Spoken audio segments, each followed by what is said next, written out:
Tak terbatas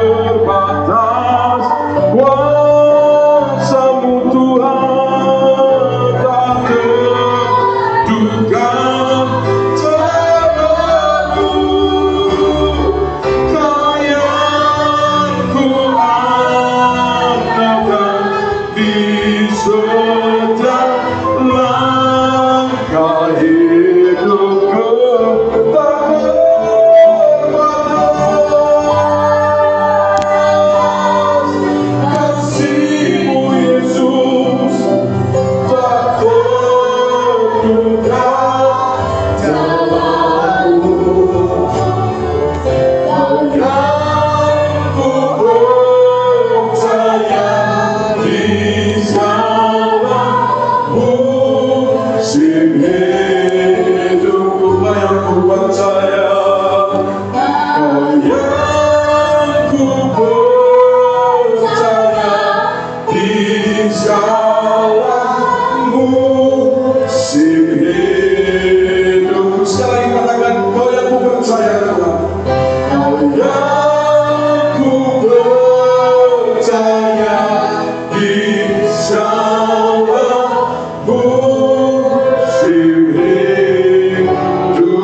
Doa kami, pujian dan penyembahan kami di hadapan Tuhan.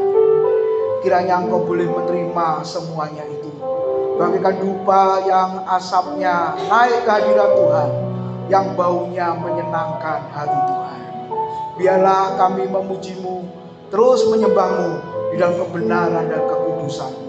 Terima kasih ya Tuhan, kami memerlukan firman Tuhan yang tidak terbatas itu ya Tuhan, yang boleh sanggup menolong setiap kami, mengubah hidup kami, manusia yang penuh dengan keterbatasan, yang penuh dengan kelemahan ini, dan kami boleh dikuatkan kembali untuk menjalani kehidupan kami.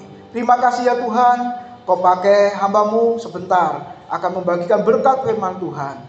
Biarlah Engkau ganti berbicara kepada setiap kami melalui pemberitaan firman-Mu. Siapkan diri kami semua, baik yang ada di gereja, yang mengikuti ibadah secara online dimanapun mereka berada. Kiranya semua ada dalam jangkauan dan kuasa Tuhan. Terima kasih ya Tuhan. Dalam nama Tuhan Yesus kami sambut firman Tuhan. Haleluya. Amin. Silakan duduk Bapak Ibu Saudara. Ya, shalom semua.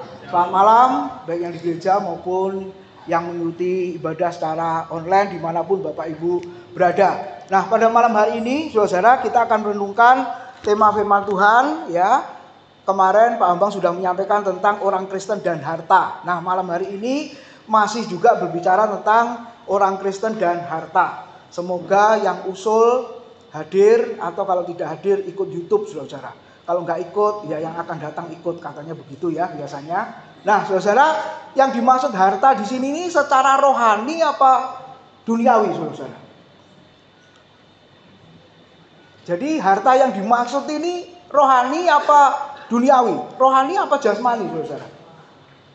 Hah? Siapa yang bilang rohani? Harta yang rohani itu apa, saudara? Apa, Bu? Sesuatu yang berharga. Apa itu sesuatu yang berharga? Yang harus diperjuangkan, yang harus didoakan. Kabeh, Bu, semua dijawab. Ya, temanya menarik, saudara. Nanti di ujung tahun ini bicara tentang surga dan neraka, Pak. Itu ada yang usul begitu ya. Nanti bicara langit biru, bumi baru, lalu kerajaan 1000 tahun, kehidupan setelah kematian. Kita belum mati, tapi Pak Tim sama Pak Bambang suruh menyampaikan. Loh, kita belum mati ya Pak ya. Jadi nanti akan disampaikan juga kehidupan setelah kematian itu seperti apa. Nah, sebelum mati Bapak Ibu, kita akan merenungkan bagian firman Tuhan ini, yaitu orang Kristen dan harta. Nah, tentunya harta yang dimaksud di sini memang harta secara jasmani, Bapak Ibu. Nah, siapa di antara kita yang tidak butuh harta? Yang tidak butuh uang, emas. Kalau laki-laki emas nggak butuh. Yang perempuan yang butuh, saudara ya.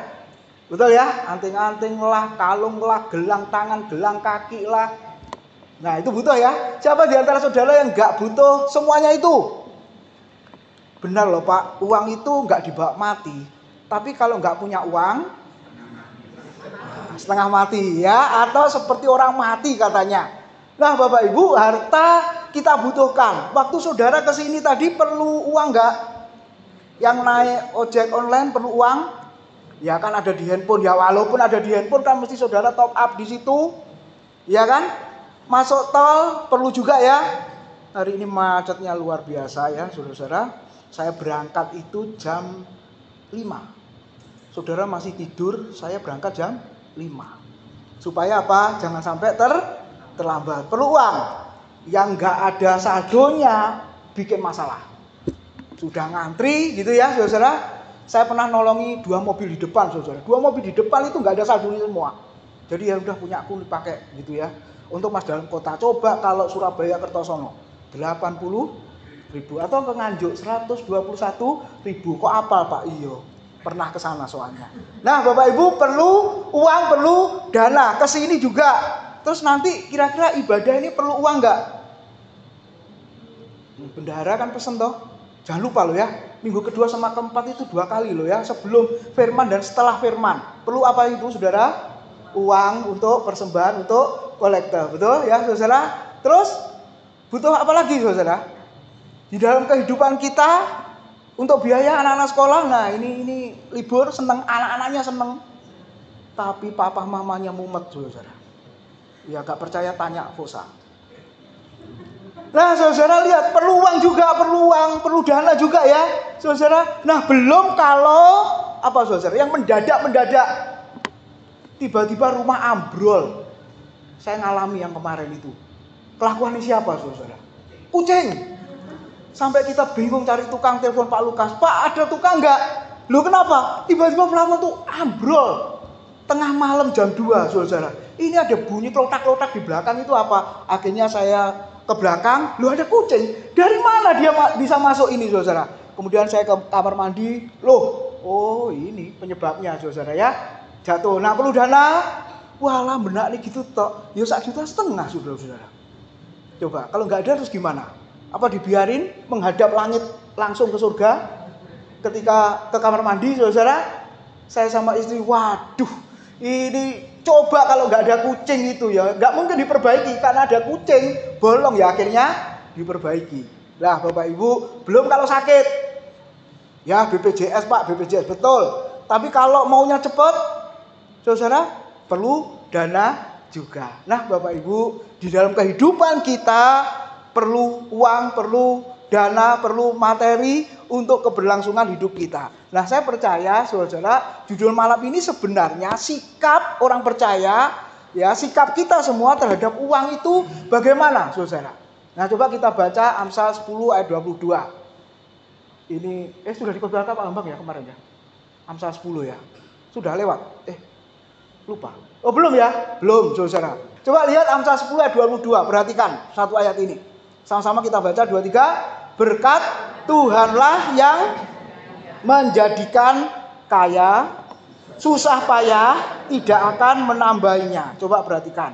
Berkat Tuhanlah yang menjadikan kaya, susah payah atau kerja keras tidak akan menambahinya.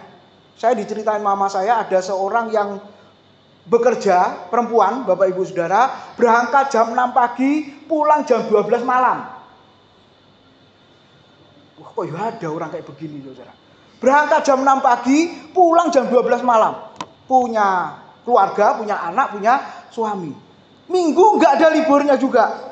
Sama saja, jam 6 pagi sampai jam 12 malam. Terus untuk apa? Ya bekerja untuk apa? Kebutuhan hidup, Bapak Ibu. Tapi coba lihat, saudara, dari jam 6 pagi sampai jam 12 malam. Ini sungguhan loh, ada loh saudara-saudara.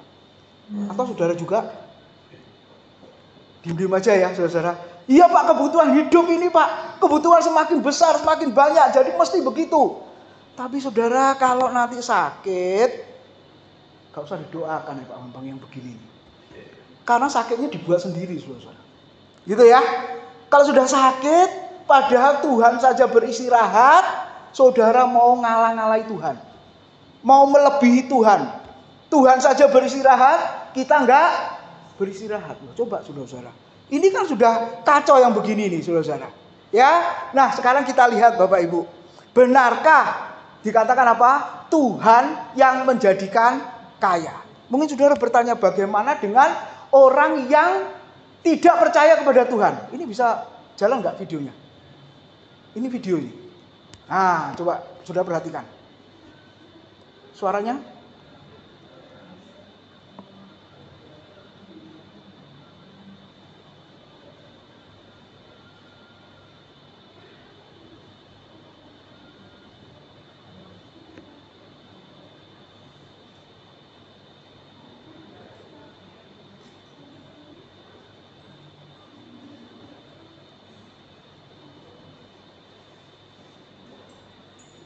Ya udah baca teksnya saja ya.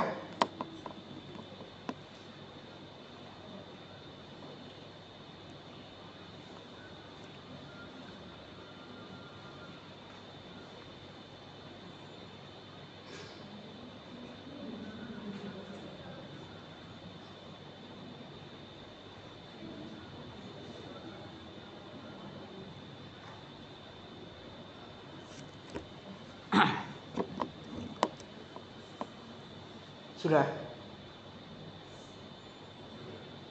Ya diulang sama Paula. Kira-kira menurut saudara Bapak Ibu yang jalan-jalan itu tadi orang kaya punya duit apa enggak? Oh, enggak jelas saudara-saudara ya. Itu orang lagi jalan-jalan itu punya duit apa enggak? Orang kaya apa enggak kira-kira?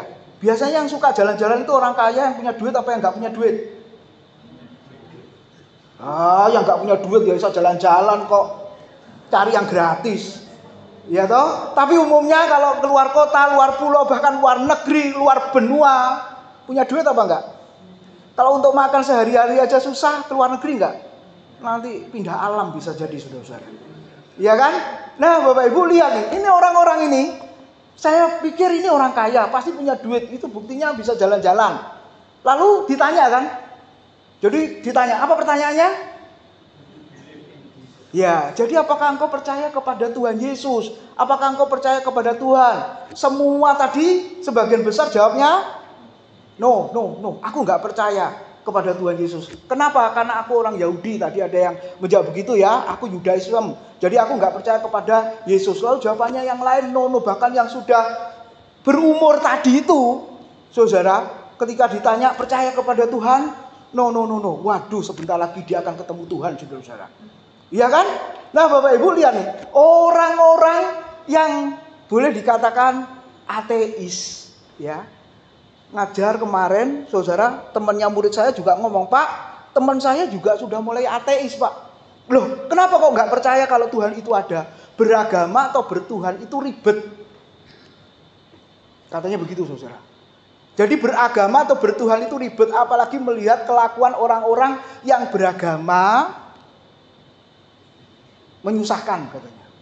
Jadi lebih baik aku nggak usah percaya kalau Tuhan itu ada. Toh nanti kita hidup, setelah itu kita mati, habis itu selesai, habis perkara. Nah jadi ada konsep pemikiran yang begitu ya Bapak Ibu Saudara. Bahkan ada yang mengatakan walaupun tubuh ini mati, tapi sebenarnya dia hidup.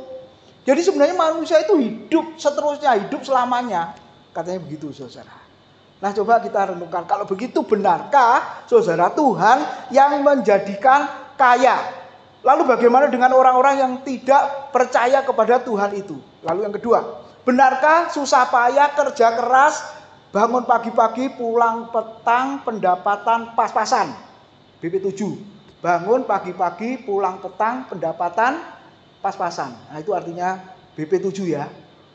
Nah coba lihat, sudah kerja keras seperti itu, benarkah tidak menambah kekayaan? Kalau dapat lemburan, benarkah nggak dapat tambahan gaji Bapak Ibu? Nah itu ada quotes ya, kerja keras akan mengalahkan orang berbakat. Ketika orang berbakat tidak bekerja keras, tapi hanya duduk keras. Siapa orang yang kerjaannya duduk keras?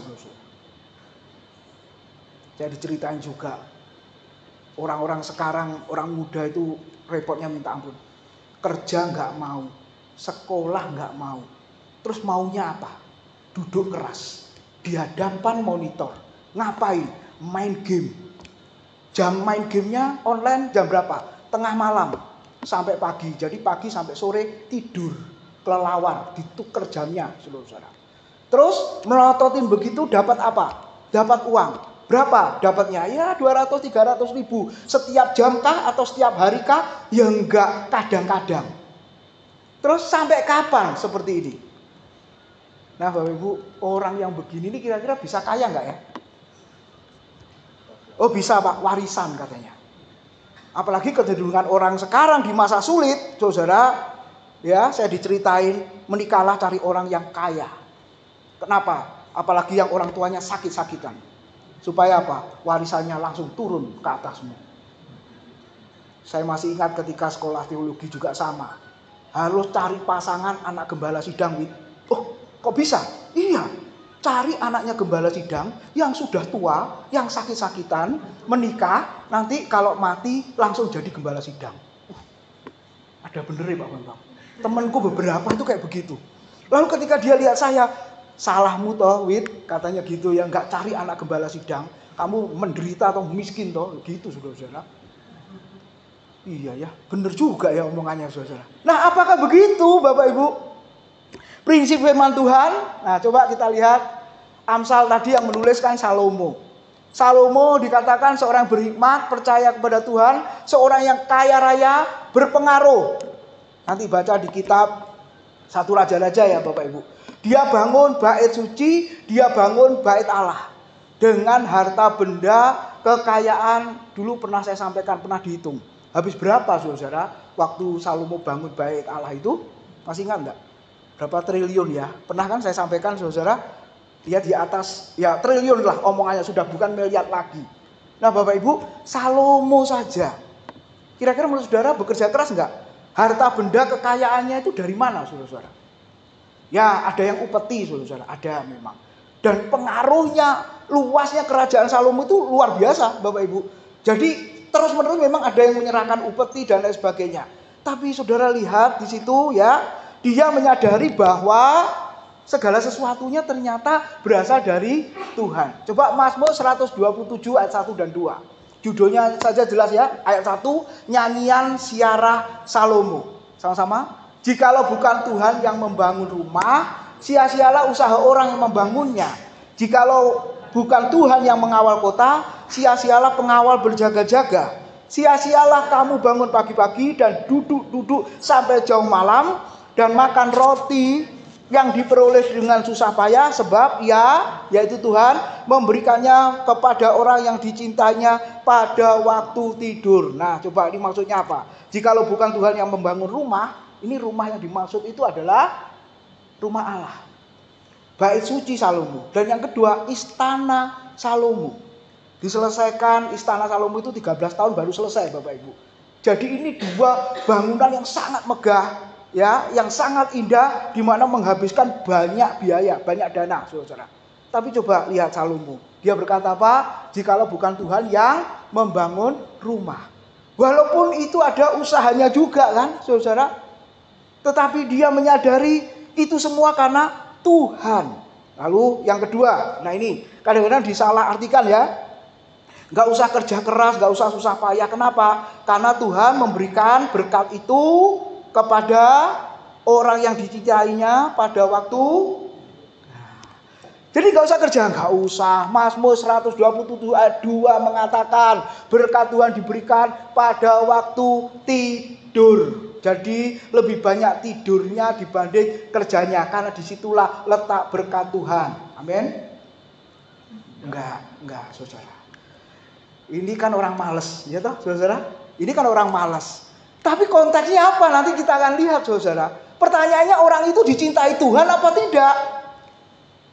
Ya, Salomo dicintai oleh Tuhan. Bapak Ibu Saudara, dia kaya raya seperti itu. Makanya dia bisa menulis, dia memberkati aku waktu tidur.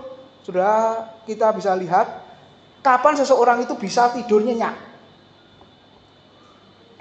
Wah, yang terjadi malah nggak bisa tidur nyenyak. Biasanya orang cerita itu nggak bisa tidur, Pak.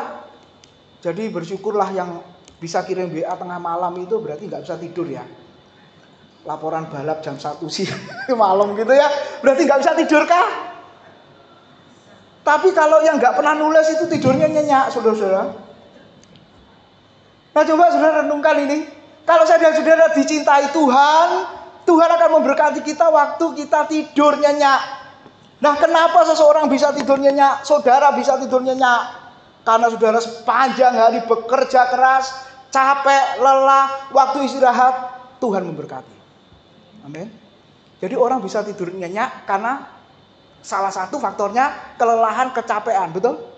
Kecapean bekerja, ya demi hidup, demi keluarga, dan lain sebagainya. Makanya ketika tidur nyenyak, nah Tuhan memberkati orang yang seperti itu.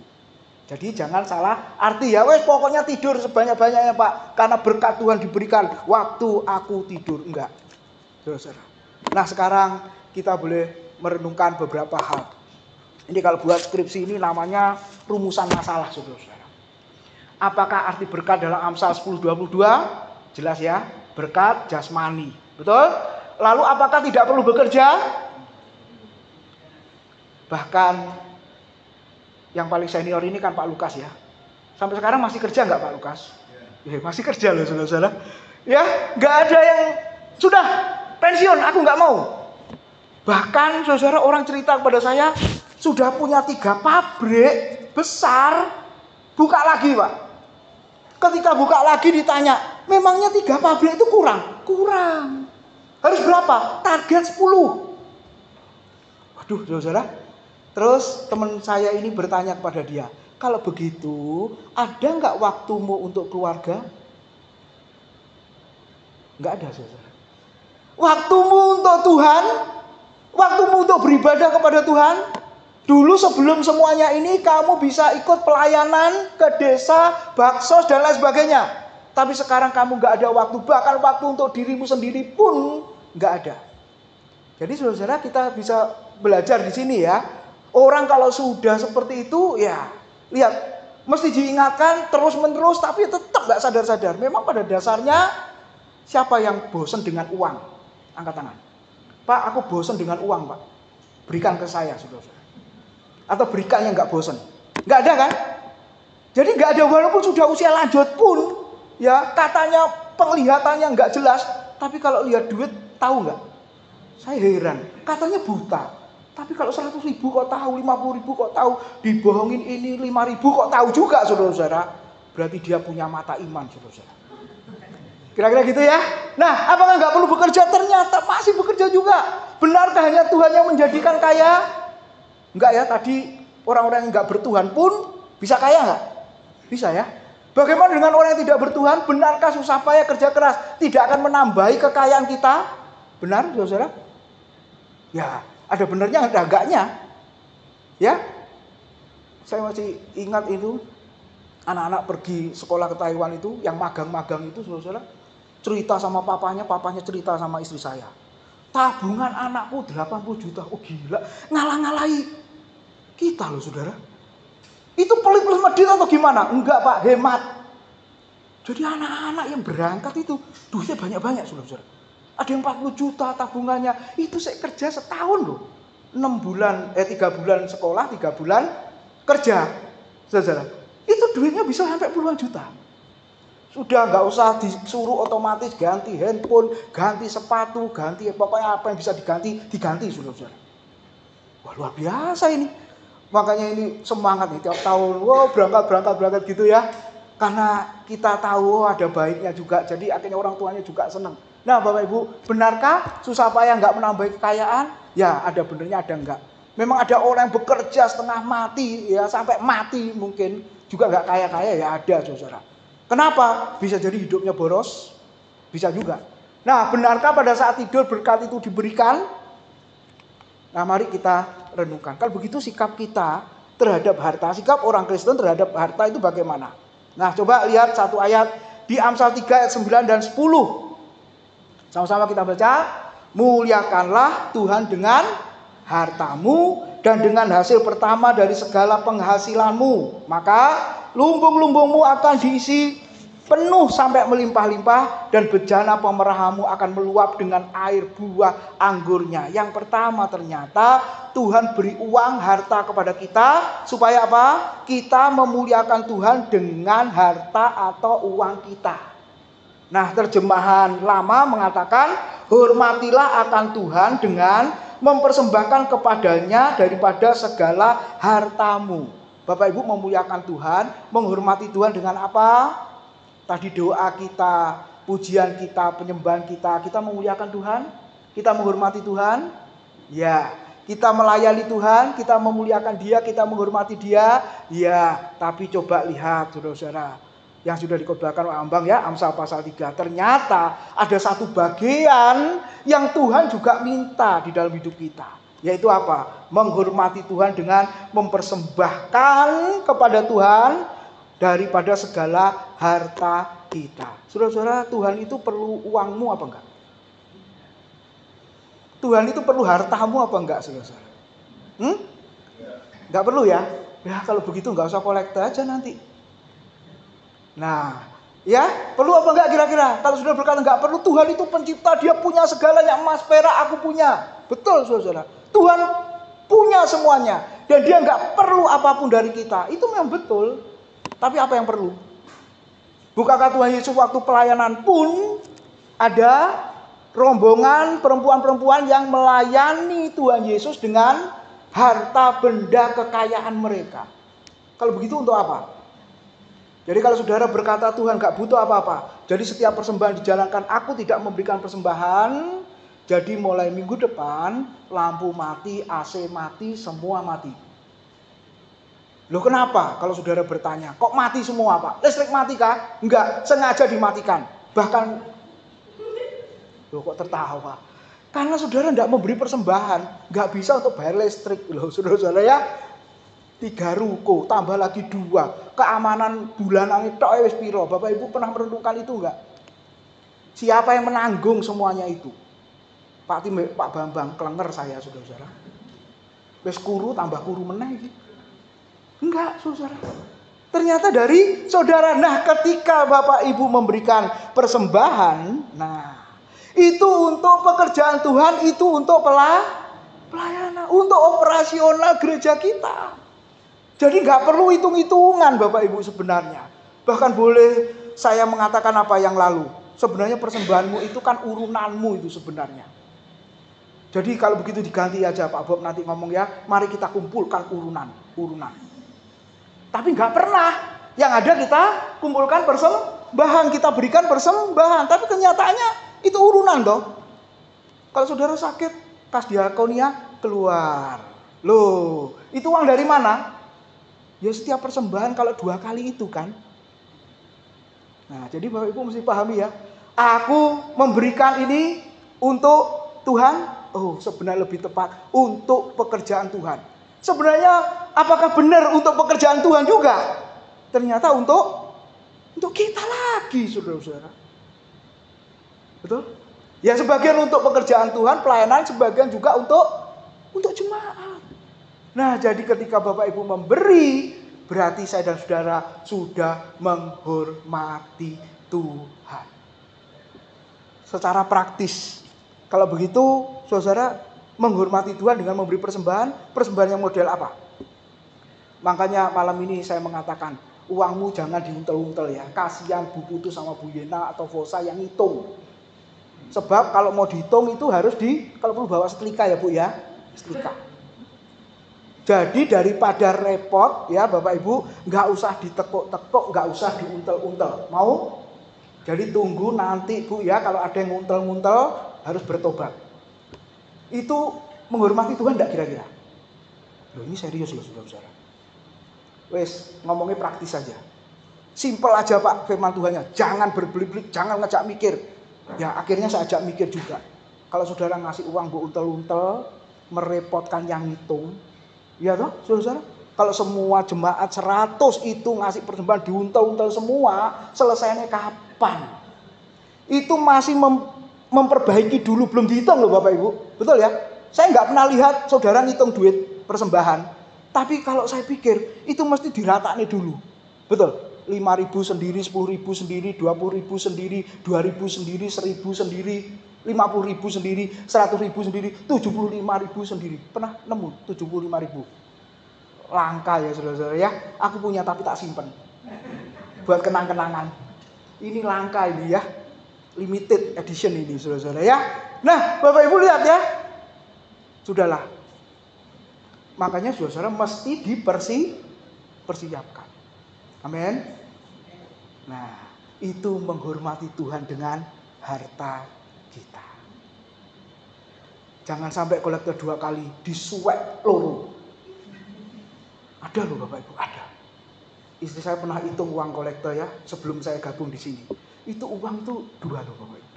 Ya waktu itu dia kerja di bank, ya Bapak Ibu, ya sudahlah dibawa gitu ya, saudara.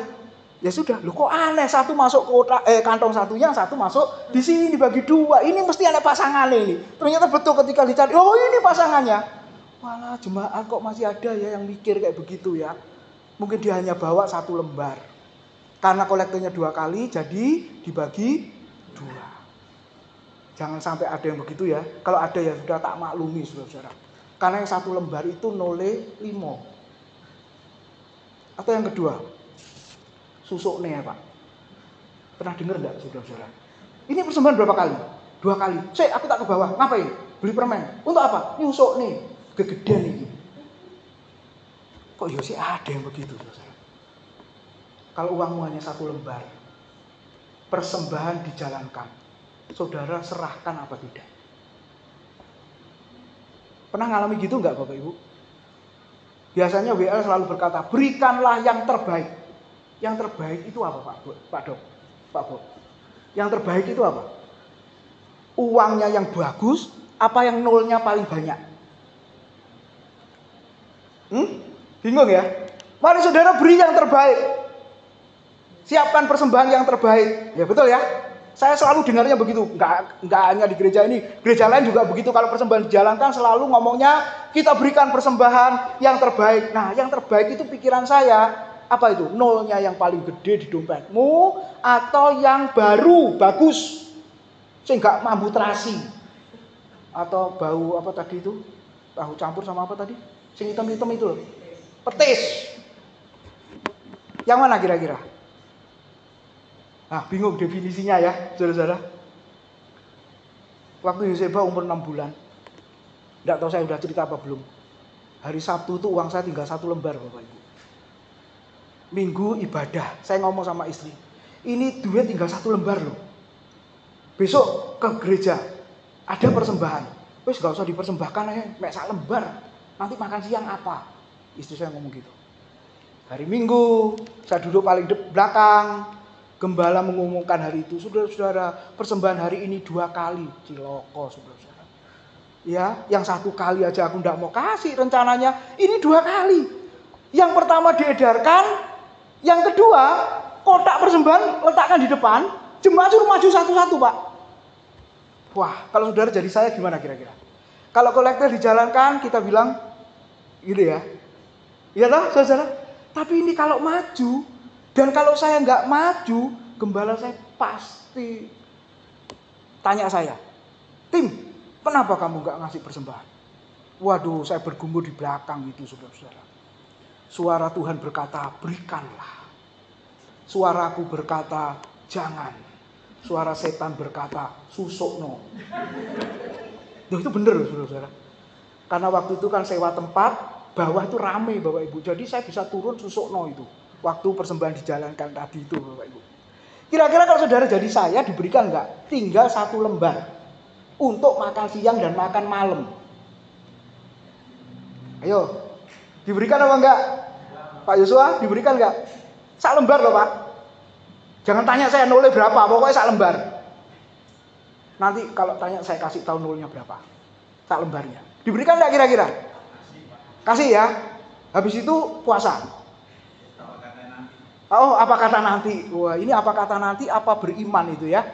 Saudara, Yoseba waktu itu masih 6 bulan. Berkumpul, semua sudah maju, saudara.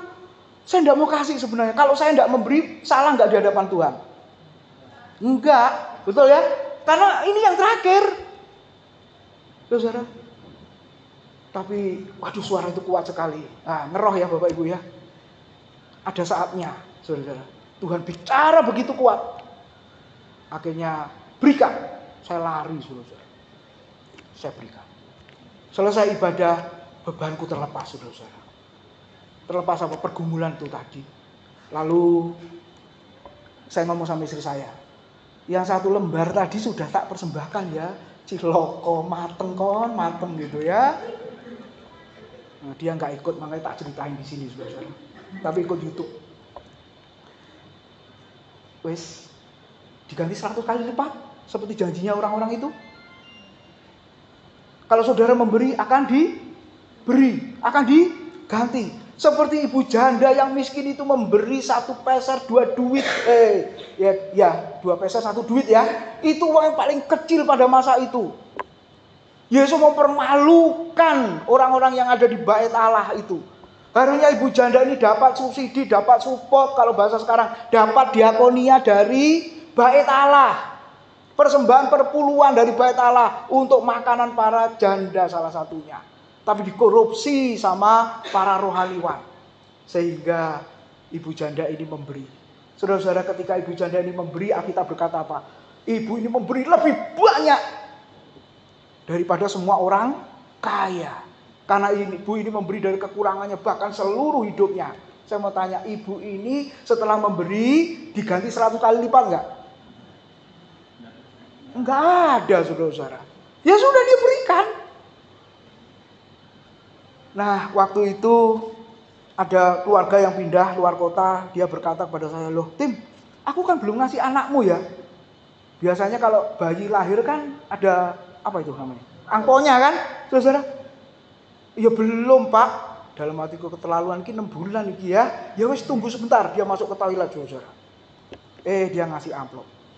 Saya berikan istri saya, dibuka di rumah isinya 100 kali lipat dari 1 lembar yang saya persembahkan. Amin. Oke, uangmu nanti yang 1 lembar silahkan masukkan, nanti diganti Tuhan 100 kali lipat. Kalau saudara nanti miskin mendadak, jangan salahkan saya. Itu pengalamanku Bapak Ibu. Dan itu saya harap berulang kali harus terjadi. Nggak terjadi sampai hari ini, saudara-saudara.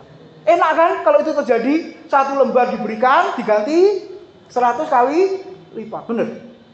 Tuhan aku mau nih, terus menerus setiap persembahan begini. Lah kok enak, saudara-saudara. 1 kali itu terjadi. Dan sampai hari ini nggak akan terjadi lagi. Dan tidak terjadi lagi. Berarti pertanyaannya, siapkah uangmu tinggal 1 lembar? Enggak siap toh, saudara. Berarti sampai hari ini uangnya sudah berlembar, lembar minimal 2 lembar. Ayo Bapak Ibu, ini sikap yang pertama. Hormati Tuhan dengan hartamu. Nah, ini yang penting. Yang kedua apa? Berbagi.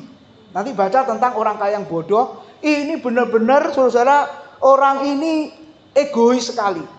Ya, ayat di atas yang mulai ayat berapa itu sampai ayat yang ke-18, dia itu berkata aku.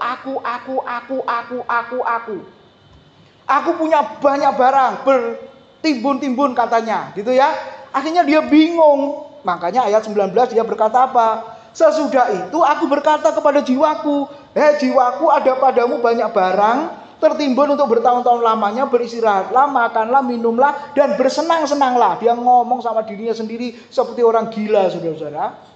Terus firman Allah kepadanya, hei engkau orang bodoh, pada malam ini juga jiwamu akan diambil daripadamu, dan apa yang telah kau sediakan untuk siapakah itu nanti? Sama-sama, demikianlah jadinya dengan orang yang mengumpulkan harta bagi dirinya sendiri jikalau ia tidak kaya di hadapan Allah. Saudara-saudara, orang yang tidak pernah berbagi, orang yang banyak hartanya belum tentu juga bisa berbagi. Apalagi yang gak punya duit. Susah apa gampang untuk berbagi? Ini untuk hari ini, ini untuk nanti. Bagaimana? Ketika saya merenungkan bagian ini, kan harus kena siapa? Firman Tuhan, pedang bermata 2. Ya toh? Saudara, tajamnya ke atas dan ke bawah, ke diri sendiri dan ke jemaat. Yang sampaikan video 3 minutes juga sama ya. Firman Tuhan yang didapat untuk dirinya sendiri dulu, menegur dan dipraktekkan dulu, barulah disampaikan kepada jemaat. Bapak Ibu, beberapa tahun terakhir ini saya mempraktekkan ini.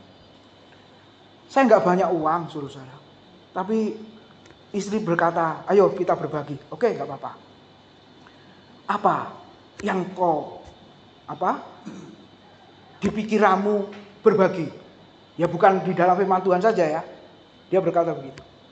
Kalau aku beri kepada orang yang membutuhkan, ketika orang itu berkata terima kasih, dia senyum, dia senang, waduh hatiku ikut senang.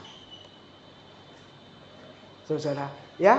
Jadi nggak harus punya lebih dulu baru bisa berbagi. Ya, apapun lah, dari hal yang kecil, dari hal yang sederhana, Bapak Ibu, sampai hari ini. Ya, makanya di gerobak saya itu selalu ada macam-macam ya.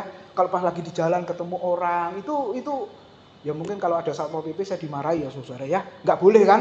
Tapi saya lihat dia kasihan gitu ya. Ya kita kasih. Nah Bapak Ibu, berbagi itu ketika dipraktekkan, firman Tuhan mengatakan orang itu kaya di hadapan Allah. Saudara mau dinilai kaya atau miskin di hadapan Tuhan? Kita dilihat miskin saja, kita merasa nggak enak ya, saudara-saudara. Kita merasa tersinggung, padahal memang miskin kan gitu. Apalagi ini di hadapan Tuhan. Jadi sebenarnya ketika saudara-saudara berbagi, kita ini termasuk orang yang kaya di hadapan Tuhan. Nah sekarang masalahnya di mana Pak? Kalau seseorang itu bisa berbagi, bisa memberi, itu apa Pak? Coba lihat Bapak Ibu. Jemaat Makedonia. Itu di sepanjang sejarah gereja kita melihat di 2 Korintus. Itu jemaat yang boleh dikatakan miskin saudara-saudara. Itu jemaat Makedonia. Tetapi mereka punya kerelaan atau kemurahan hati untuk memberi. Dan berkatnya itu disalurkan kepada jemaat di Yerusalem. Jadi sebenarnya masalahnya di mana? Punya kerelaan, punya kemurahan. Yaitu di dalam hati. Bukan kaya materi, dia punya segalanya yang membuat dia bisa memberi. Tapi kalau hatinya itu kaya dengan kemurahan hati Bapak Ibu. Apapun yang dia miliki, banyak apa sedikit, untuk kebutuhan hidupnya apa tidak, kalau dia digerakkan Tuhan untuk berbagi, untuk memberi, dia lakukan. Yesus pernah berkata kepada orang kaya yang banyak hartanya, kenapa? Sedih. Loh. Banyak hartanya kok sedih saudara. Karena Tuhan mengatakan apa? Kalau engkau ingin sempurna, jualah semua hartamu dan berikanlah kepada orang miskin. Maka engkau akan beroleh harta di surga. Bapak Ibu, orang kaya ini punya harta kan? Kalau punya dibagikan, kalau punya diberikan, masalahnya di mana? Tetapi sebaliknya kalau saudara nggak punya, lalu dituntut untuk memberi, masalah nggak? Masalah. Apa yang mau diberikan? Untuk makan sehari-hari aja susah. Kemarin waktu jalan ke Nganjuk, ke selatan juga kita, saudara-saudara. Aduh, kita datang ke rumah anak yang mau ke Taiwan itu. Mamahnya kena stroke, papanya udah meninggal. Itu anak itu kerja setengah mati. Saudara, sebulan pagi sampai malam gaji hanya 1/4. Loh, bayangkan saudara. Mau nggak mau harus dilakukan karena supaya bisa makan setiap hari. Lalu mamanya berkata, kita kalau makan hanya sekali saja sehari. Nasi sama telur ceplok. Wih, memang kita sudah siapkan angpau untuk mamanya. Bapak Ibu Saudara, istri saya bisa nangis di situ. Kok ada ya orang makan hanya sehari pakai telur? Bukan mereka malas loh Bapak Ibu. Anaknya ada berapa saudara ini kerja juga tapi ya karena nggak sampai lanjut sekolahnya, makanya salah satunya berangkat ke Taiwan. Nah Bapak Ibu coba lihat, hati yang punya segalanya ya istilahnya, itu yang bisa berbagi. Kalau punya suruh bagi sebenarnya nggak masalah. Tapi kalau nggak punya suruh bagi, apa yang mau dibagi? Dan orang kaya tadi akhirnya nggak jadi ikut Yesus. Karena banyak hartanya, dia sedih untuk membagi. Sebenarnya nggak ada masalah, dia punya. Tapi yang punya pun tidak mau. Kenapa? Karena memang hatinya pelit, hatinya miskin. Saudara. Tapi kalau hatinya kaya, penuh dengan kemurahan, dia nggak peduli apa yang dia punya. Waktunya dibagi, dia akan berbagi. Lalu yang ketiga, Bapak Ibu, sikap terhadap harta ternyata memang terus bekerja. Walaupun uangnya banyak, hartanya banyak, itu ternyata tetap bekerja. Kecuali sudah sakit nggak bisa apa-apa baru pensiun. Betul ya, saudara? Tapi kalau masih seneng duit, masih kerja nggak, saudara? Iya, masih kerja. Orang-orang tua itu masih, kenapa? Alasannya supaya gak pikun, ya itu alasannya. Tapi sebenarnya ya masih pengen duit toh, saudara. Masih butuh. Padahal sudah banyak, masih butuh, masih kurang. Nah, Bapak Ibu lihat, ternyata memang bekerja. Ternyata perhatikan Bapak Ibu. Memang itu perintah Tuhan ya, sebelum jatuh dalam dosa Adam dan Hawa. Usahakan dan peliharalah taman itu. Tapi setelah berdosa, coba lihat. Tanah itu jadi terkutuk, lalu bersusah payah seumur hidup dengan berpeluh. Terjemahan literal menuliskan dengan cucuran keringat di wajah. Kapan itu? Waktu makan ya. Ya toh, waktu makan itu sampai keringetan gitu. Tapi Alkitab mengatakan bukan keringatnya di wajah waktu makan, tapi apa? Mencari makananmu sampai kembali menjadi debu tanah. Jadi ternyata perintah bekerja itu Bapak Ibu, dari kita lahir, dewasa bekerja sampai mati. Ya, ini bukan motivasi untuk cari lebih banyak lagi duit, enggak saudara-saudara.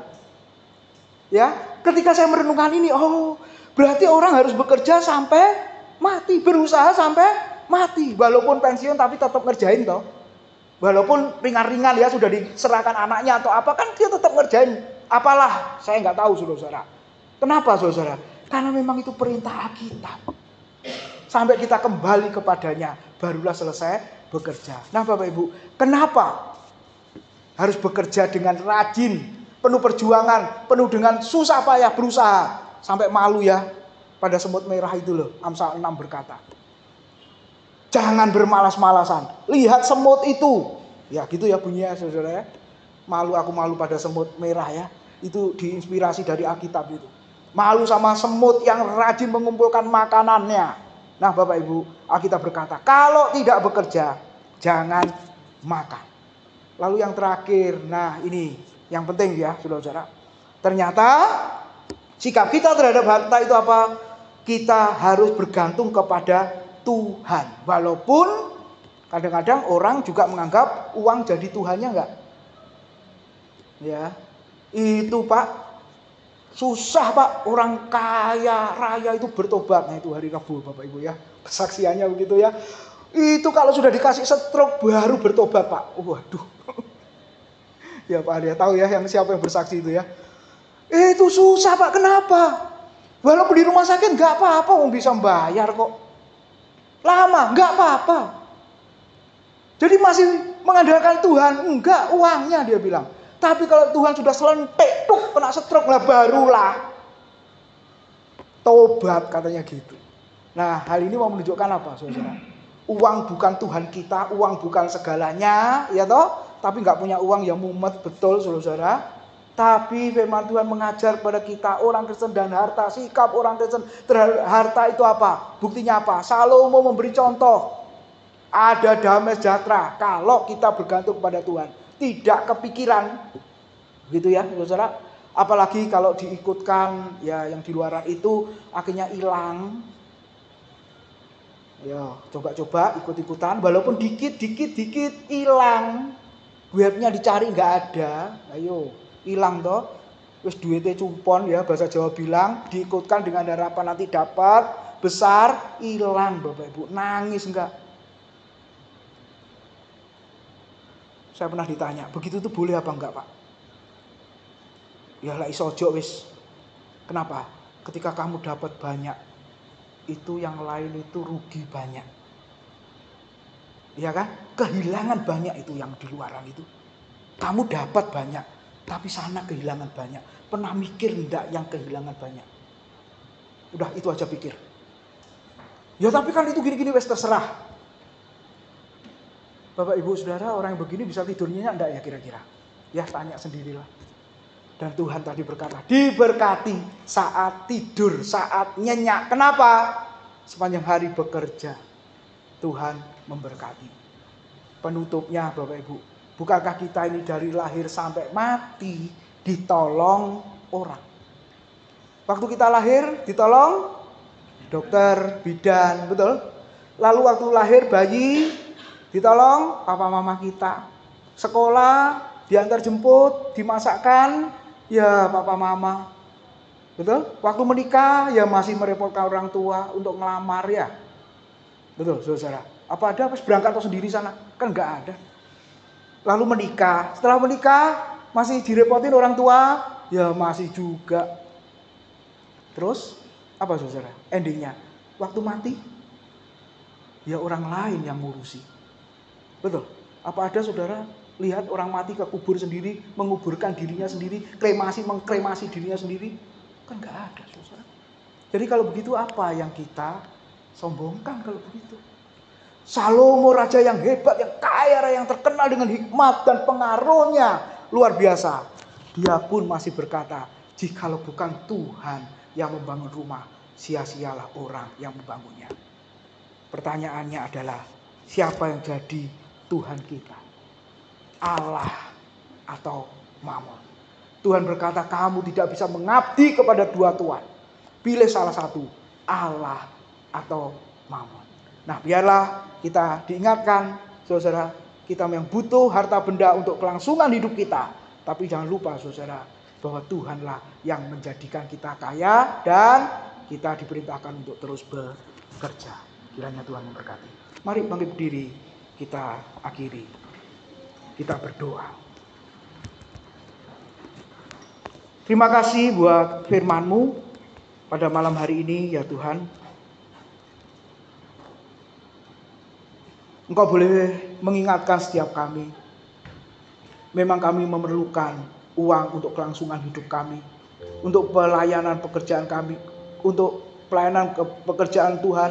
Untuk keluarga kami. Untuk keperluan kami. Tetapi satu hal yang kami tahu dari kebenaran firman-Mu. Hati dan pikiran kami tidak boleh terfokus kepada harta benda materi yang fana. Tetapi kami boleh kembali diingatkan untuk seluruh hidup kami seluruhnya bergantung hanya kepada Tuhan. Kiranya Tuhan memberkati apa yang kami kerjakan di hari-hari kami. Dan kami percaya Tuhan boleh memberkati setiap kami. Terima kasih Tuhan. Hanya di dalam nama Tuhan Yesus kami sudah berdoa dan bersyukur. Haleluya. Amin.